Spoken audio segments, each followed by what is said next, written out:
23 April 2026 பாஸ்கா 3ஆம் வார வியாழக்கிழமை.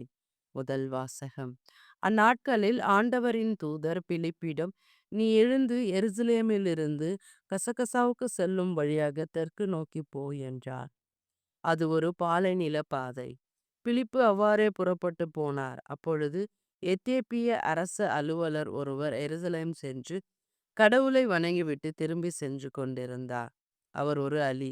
எத்தியோப்பிய அரசியான கந்தகியின் நிதி அமைச்சர். அவர் தமது தேரில் அமர்ந்து ஏசாயாவின் இறைவாக்கு நூலை படித்து கொண்டிருந்தார். தூய ஆவியார் பிலிப்பிடம், நீ அந்த தேரை நெருங்கிச் சென்று அதனோடு கூடவே போ என்றார்.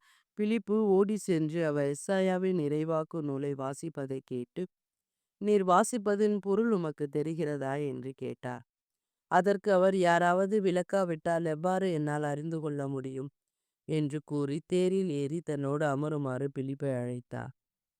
அவர் வாசித்துக் கொண்டிருந்த மறைநூல் பகுதி பின்வருமாறு: அடிப்பதற்கு இழுத்துச் செல்லப்பட்ட ஆட்டுக்குட்டி போலும் ரோமம் கத்தரிப்போரின் முன்னிலையில் கத்தாத செம்மறி போலும் அவர் தம் வாயை திறவாதிருந்தார்.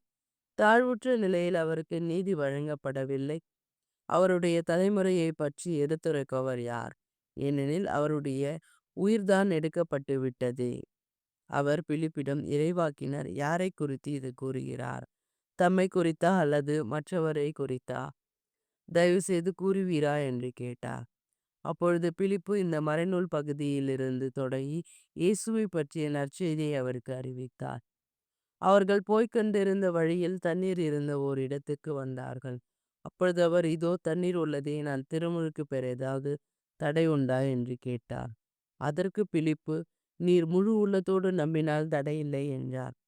உடனே அவர், இயேசு கிறிஸ்து இறைமகன் என்று நம்புகிறேன் என்றார்.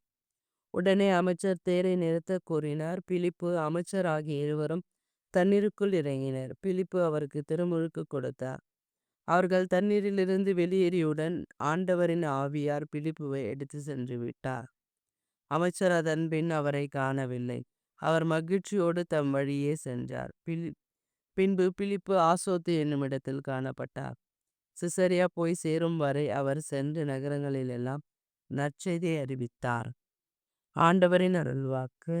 இறைவா உமக்கு நன்றி. பதிலுரை பாடல். பல்லவி. அனைத்துலகோரே கடவுளை போற்றி ஆர்ப்பரியுங்கள். மக்களினங்களே, நம் கடவுளை போற்றுங்கள். அவரை புகழ்ந்து பாடும் ஒலி கேட்க செய்யுங்கள்.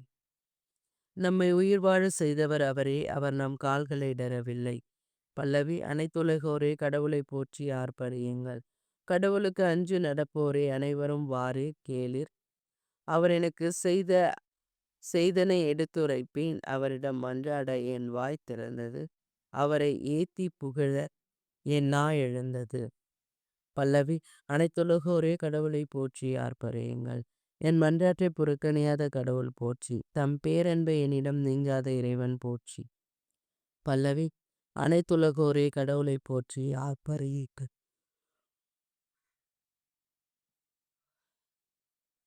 நற்செய்தி வாசகம். யோவான் எழுதிய தூய நற்செய்தியிலிருந்து வாசகம். அதிகாரம் 6 இறை வார்த்தைகள் 44 51 முடிய. அக்காலத்தில் இயேசு யூதர்களை பார்த்து கூறியது: என்னை அனுப்பிய தந்தை ஈர்த்தாலொழிய எவரும் என்னிடம் வர இயலாது. என்னிடம் வருபவரை நானும் இறுதி நாளில் உயிர்த்தெழச் செய்வேன். கடவுள் தாமே அனைவருக்கும் கற்றுத் தருவார் என இறைவாக்கு நூல்களில் எழுதப்பட்டுள்ளதே. தந்தைக்கு செவிசாய்த்து அவரிடமிருந்து கற்றுக்கொண்ட அனைவரும் என்னிடம் வருவர். கடவுள் தாமே கற்றுத் தருவார். பொருள் கொள்ளக்கூடாது. எங்களிடமிருந்து என்பதிலிருந்து தந்தை எவராது கண்டுள்ளாரா என்று பொருள் கொள்ளக்கூடாது. கடவுளிடமிருந்து வந்துள்ளவர் மட்டுமே கடவுளை கொண்டுள்ளார். உறுதியாக உங்களுக்கு சொல்லுகிறேன், என்னை நம்புவோர் நிலைவாழ்வு கொண்டுள்ளனர். வாழ்வு தரும் உணவு நானே. உங்கள் முன்னோர் பாலை நிலத்தில் மன்னாவை உண்டார் போதிலும் இறந்தனர். உண்பவரை இரவாமல் இருக்க செய்யும் உணவு விண்ணகத்திலிருந்து இறங்கி வந்த உணவே. விண்ணகத்திலிருந்து இறங்கி வந்த வாழ்வு தரும் உணவு நானே. இந்த உணவை எவராது உண்டால் அவர் என்றுமே வாழுவார். எனது சதையை உணவாக கொடுக்கிறேன். அதை உலகு வாழ்வதற்காகவே கொடுக்கிறேன். ஆண்டவரின் அருள்வாக்கு. கிறிஸ்துவே உமக்கு புகழ்.